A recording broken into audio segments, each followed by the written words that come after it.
मैं हूं आपकी टीचर मुबीना बारी और आप देख रहे हैं एफर्ट फॉर सक्सेस। मज़ीद वीडियोस और अपडेट के लिए आप हमारी वेबसाइट विजिट कर सकते हैं। उसके अलावा आप हमें हमारे फेसबुक पेज पर भी फॉलो कर सकते हैं। आज की इस क्लास में हम देखेंगे कि अगर हमें अपनी वर्कशीट में अपने डाटा टेबल के साथ या चार्ट या किसी और चीज के साथ पिक्चर्स भी ऐड करनी है तो वो हम कैसे कर सकते हैं। उसके लिए मैं इलस्ट्रेशन ऑप्शन पे आऊंगी और इस पे क्लिक करूं तो मेरे पास यहाँ ये 5 ऑप्शन आते हैं, जिसमें सबसे पहले पिक्चर का ऑप्शन है। मैं अपने इस ऑप्शन पे क्लिक करूंगी। क्लिक करने के बाद मेरी तमाम ड्राइव और सॉफ्टवेयर की लिस्ट मेरे सामने है। यहाँ से मैंने अपनी पिक्चर्स यहाँ भी रखी हुई हैं, मैं उनको सिलेक्ट कर सकती हूँ। अगर मैंने इन्हें किसी ड्राइव में रखी हुई है तो वो सिलेक्ट करूंगी। मैंने अगर डेस्कटॉप पे रखी हैं तो मैं डेस्कटॉप सिलेक्ट करूंगी और इस वक्त मेरी पिक्चर्स का फोल्डर डेस्कटॉप पे मौजूद है तो मैं डेस्कटॉप सिलेक्ट करूंगी। तो यहाँ मेरे डेस्कटॉप में मौजूद तमाम ऑप्शन मेरे सामने आ जाएंगे। मैं स्क्रॉल बार से इसे नीचे या ऊपर मूव कर सकती हूँ। ये पिक्चर नाम का फोल्डर है जो मेरे पास मौजूद है और इसमें अगर मैं क्लिक करूँ तो मेरे पास ये पिक्चर्स मौजूद हैं। इसमें मैं जो पिक्चर्स भी ऐड करना चाहूँ मैं उस पर क्लिक करूंगी। मैं इस पिक्चर पे क्लिक करके इंसर्ट ऑप्शन पे क्लिक करूँ तो आप देखें ये पिक्चर यहाँ इंसर्ट हो गई। मैं इसे मूव कर सकती हूँ उठाकर लेफ्ट राइट या किसी तरफ भी। उसके अलावा ये जो हैंडल आपको नजर आ रहे हैं यहाँ से मैं इसके साइज को छोटा या बड़ा कर सकती हूँ। मैं इसके साइज को जितना छोटा करना चाहूँ कर सकती हूँ। ये मैंने अपनी पिक्चर्स के साइज को छोटा कर दिया। अगर मैं इस कॉर्नर से पकड़कर इस पिक्चर्स को बड़ा या छोटा करूं तो ये उसी प्रोपोर्शन में बड़ी या छोटी होगी जो इसकी डिफॉल्ट प्रोपोर्शंस है। लेकिन अगर मैं ये दरमियान वाले हैंडल से पकड़कर इसको छोटा या बड़ा करूं तो वन डायरेक्शन में इसकी हाइट या विड्थ कम होगी। अगर मैं इसे ऊपर की तरफ ड्रैग करूं तो आप देखें जस्ट इसकी हाइट कम हो रही है, इसकी विड्थ नहीं। और अगर मैं यहां से पकड़ के ड्रैग करूं तो आप देखें इसकी विड्थ कम हो रही है, इसकी हाइट नहीं। यहां से हम अपनी मर्जी के मुताबिक अपनी पिक्चर की साइजिंग चेंज कर सकते हैं। उसके अलावा ये दरमियान में जो गोल्ड हैंडल नजर आ रहा है, जब मैं अपने माउस का कर्सर इसके ऊपर लेके जाऊंगी तो आप देखें ये भी एक राउंड में तब्दील हो गया। अब अगर मैं यहाँ पे क्लिक करते हुए इसको मूव करूं अपने माउस को तो ये रोटेट होना शुरू हो जाएगी और इसे यहाँ से मैं रोटेट करके किसी भी पोजीशन में रख सकती हूँ।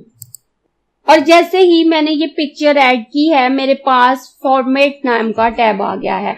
यहाँ से मैं अपनी पिक्चर्स की फॉर्मेटिंग कर सकती हूँ। अगर मैं इसके बैकग्राउंड को रिमूव करना चाहूँ तो मैं इस पे क्लिक करूंगी तो इसका बैकग्राउंड रिमूव हो जाएगा।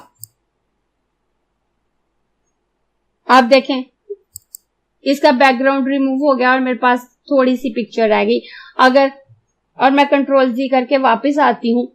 हमारी इस पिक्चर की कलरिंग ऐसी है कि इसमें जो ऑब्जेक्ट और जो बैकग्राउंड है उसकी कलरिंग मिलती जुलती है, इसलिए उसने काफी सारा हिस्सा रिमूव कर दिया था। लेकिन अगर हमारी पिक्चर उस किस्म की हो जिसमें उसके बैकग्राउंड और उसके ऑब्जेक्ट में वाज़ेह डिफरेंट हो तो हमारा ऑब्जेक्ट रह जाएगा और बैकग्राउंड रिमूव हो जाएगा। उसके बाद कलर करेक्शंस है। अगर मैं यहाँ आऊं तो यहाँ से मैं इसकी ब्राइटनेस या कंट्रास्ट को कम या ज्यादा कर सकती हूँ।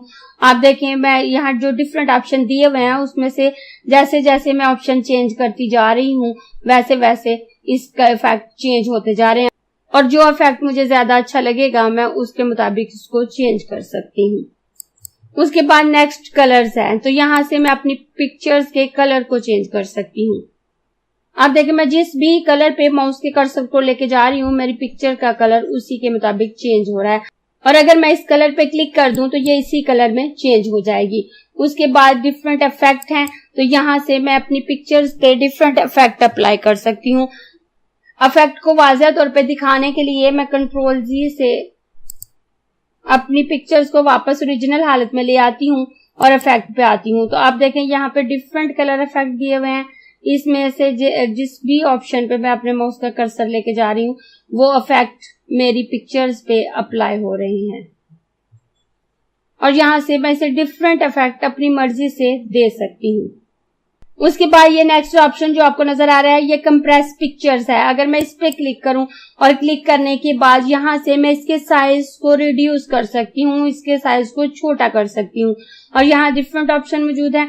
मैं इसे 220 पिक्सल में करना चाहती हूँ, 150 पिक्सल में करना चाहती हूँ।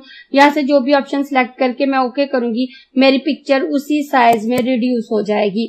उसके बाद नीचे आऊं तो ये चेंज पिक्चर्स का ऑप्शन है। इस ऑप्शन पे क्लिक करूं तो मेरे पास ये विंडो आती है और यहाँ से मैं दोबारा ऑप्शन सिलेक्ट करके इस पिक्चर्स को चेंज कर सकती हूँ। और उसके बाद मैं नीचे आऊं तो ये रीसेट पिक्चर का ऑप्शन है। इसको समझाने के लिए पहले मैं इस पे कलर इफेक्ट लगा लेती हूँ। मैं इस पे ये इफेक्ट अप्लाई कर देती हूँ और उसके बाद मैं इस रीसेट ऑप्शन पे आऊं और इस पे क्लिक करूं तो यहाँ जो भी इफेक्ट मैंने लगाए होंगे, इसके कलर या ब्राइटनेस को चेंज किया होगा, कलर चेंज किए होंगे, आर्टिस्टिक इफेक्ट लगाए होंगे, तो मैं रीसेट पिक्चर पे क्लिक करूंगी तो मेरी पिक्चर वापस ओरिजिनल हालत में आ जाएगी। उसके बाद ये पिक्चर स्टाइल है। अगर मैं इस पे क्लिक करूं तो यहाँ डिफरेंट स्टाइल मेरे पास दिए हुए हैं। इसमें से मैं जो स्टाइल भी सिलेक्ट करूंगी मेरी पिक्चर उसी के मुताबिक कन्वर्ट हो जाएगी। अगर मैं इस पे क्लिक करूं तो आप देखें मेरी पिक्चर इसी स्टाइल में कन्वर्ट हो गई।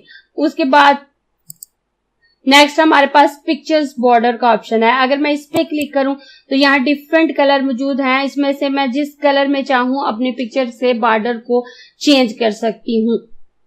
मैं इसे ग्रीन कलर में सिलेक्ट करूं तो ये ग्रीन कलर में चेंज हो जाएगी। दोबारा पिक्चर बॉर्डर पे आऊं तो नीचे मोर आउटलाइन कलर से मैं इस जो कलर ऊपर दिए हैं इससे ज्यादा कलर एक्सप्लोर कर सकती हूँ। और यहाँ ये वेट है, यहाँ से मैं अपनी आउटलाइन की थिकनेस को कम या ज्यादा कर सकती हूँ कि मेरी आउटलाइन मोटी होगी या बारीक। उसके बाद ये डैश है तो यहाँ से मैं अपनी आउटलाइन को स्ट्रेट लाइन रखना चाहूँ, डैश बनाना चाहूँ, डैश और डॉटेड बनाना चाहूँ तो मैं यहाँ से जो ऑप्शन सिलेक्ट करूंगी वो मेरी पिक्चर्स पे अप्लाई हो जाएगा। उसके बाद पिक्चर्स इफेक्ट है तो यहाँ डिफरेंट इफेक्ट दिए हुए हैं। यहाँ से मैं जो इफेक्ट चाहूँ अपनी पिक्चर्स पे अप्लाई कर सकती हूँ। यहाँ ये शैडो है, यहाँ से मैं अपनी पिक्चर को शैडो दे सकती हूँ। मैं अपनी पिक्चर की जगह चेंज कर लेती हूँ और उसके बाद ये पिक्चर इफेक्ट पे आती हूँ तो आप देखें अगर यहाँ से मैं जो शैडो सिलेक्ट कर रही हूँ तो मेरी पिक्चर पे वो शैडो का इफेक्ट नजर आ रहा है। अगर इस पे ये शैडो अप्लाई करूं तो आप देखें ये शैडो इस पिक्चर्स पे अप्लाई हो गया। उसके बाद दोबारा पिक्चर इफेक्ट पे आऊं तो यहाँ रिफ्लेक्शन है। अगर मैं रिफ्लेक्शन देना चाहूं अपनी पिक्चर्स को तो दे सकती हूँ। अब आपको नीचे करके दिखाऊं तो आप देखें ये नीचे मेरी पिक्चर्स का रिफ्लेक्शन आ रहा है। उसके बाद सॉफ्ट एज है, बेवल है, 3D रोटेशन है। अगर मैं अपनी पिक्चर को 3D फॉर्म में रोटेट करना चाहूं तो आपको इसको रोटेशन होती नजर आ रही है और यहाँ से मैं जिस स्टाइल में चाहूं अपनी पिक्चर्स को रोटेट कर सकती हूँ। उसके बाद नेक्स्ट आऊं तो ये मेरे पास अरेंज ऑप्शन है। अरेंज ऑप्शन हमारा उस वक्त वर्क कर रहा होता है जब हमारे पास एक से ज्यादा पिक्चर्स होती हैं। मैं इसको वापस यहाँ पे ले आती हूँ और एक और पिक्चर इंसर्ट कर लेती हूँ।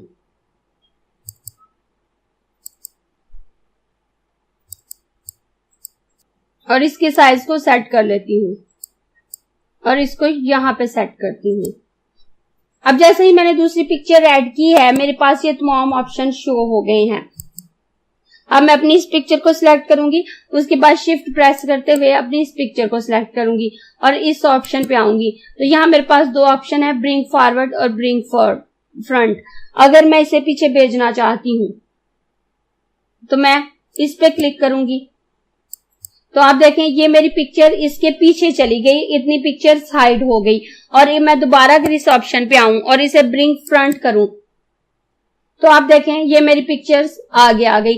उसके बाद ये नीचे सेंड बैकवर्ड और सेंड बैक का ऑप्शन है तो यहां से भी मेरी पिक्चर पीछे चली गई और अगर मैं इसे दोबारा क्लिक करूं तो ये आगे आ जाएगी।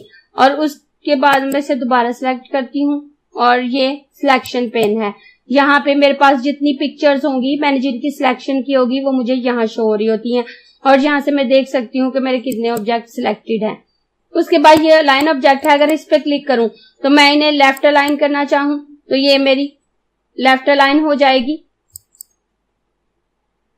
अलाइन सेंटर करना चाहूं तो ये सेंटर में अलाइन हो जाएगी। अलाइन राइट करना चाहूं तो ये राइट अलाइन हो जाएगी। अलाइन टॉप करना चाहूं तो ये टॉप पे लाइन हो जाएगी। ये अलाइनमेंट क्योंकि मेरी पहली पिक्चर बड़ी है और उसका बॉक्स बड़ा है और दूसरी पिक्चर छोटी है, तो ये पहली पिक्चर दूसरी के बॉक्स में अलाइन हो रही है। आप देखें, अगर मैं इसे बॉटम अलाइन करूं तो आप देखें ये नीचे को आ गई है, और इसे अगर टॉप अलाइन करूं तो ये ऊपर को चली गई है। उसके बाद ये नीचे जो ऑप्शन है ये ग्रुप ऑप्शन है, मैं इसको वापस उठाकर यहां रख देती हूँ। अब आप देखें ये मेरी अलग पिक्चर है, मैं इसे अलग से मूव कर सकती हूँ, और ये मेरी अलग पिक्चर है, इसे मैं अलग से मूव कर सकती हूँ। और अगर इन दोनों को मैं ग्रुप करना चाहती हूँ तो मैं इसको सिलेक्ट करूंगी, सिलेक्ट करने के बाद शिफ्ट के साथ इसे सिलेक्ट करूंगी, और उसके बाद इस ग्रुप ऑप्शन पे क्लिक करके इस पे ग्रुप पे क्लिक करूंगी। अब ये मेरी दोनों पिक्चर एक ग्रुप बन गई है। अब अगर मैं इन्हें मूव करना चाहूँ तो ये एक साथ मूव होंगी। अगर मैं इनकी साइजिंग चेंज करूं तो इनकी साइजिंग एक साथ कम या ज्यादा होगी। और अगर मैं इन्हें वापस अनग्रुप करना चाहूं तो मैं इस पे क्लिक करूं तो आप देखिए अनग्रुप का ऑप्शन अब शो हो रहा है। अगर मैं इस पे क्लिक करूं और उसके बाद अपनी शीट पे बाहर क्लिक करूं तो अब ये अनग्रुप हो गई हैं। अब ये मेरी अलग पिक्चर है और ये मेरी अलग पिक्चर है। उसके बाद रोटेट ऑब्जेक्ट है, तो यहाँ से जो मेरी पिक्चर सिलेक्ट होगी वो रोटेट हो जाएगी। इस वक्त मेरी ये पिक्चर सिलेक्ट है, तो अब इस पे रोटेशन के ऑप्शन का इफेक्ट देख सकते हैं। मैं इसे जिस तरह से चाहूं रोटेट कर सकती हूँ और आपको ये रोटेट होती हुई नजर आ रही है।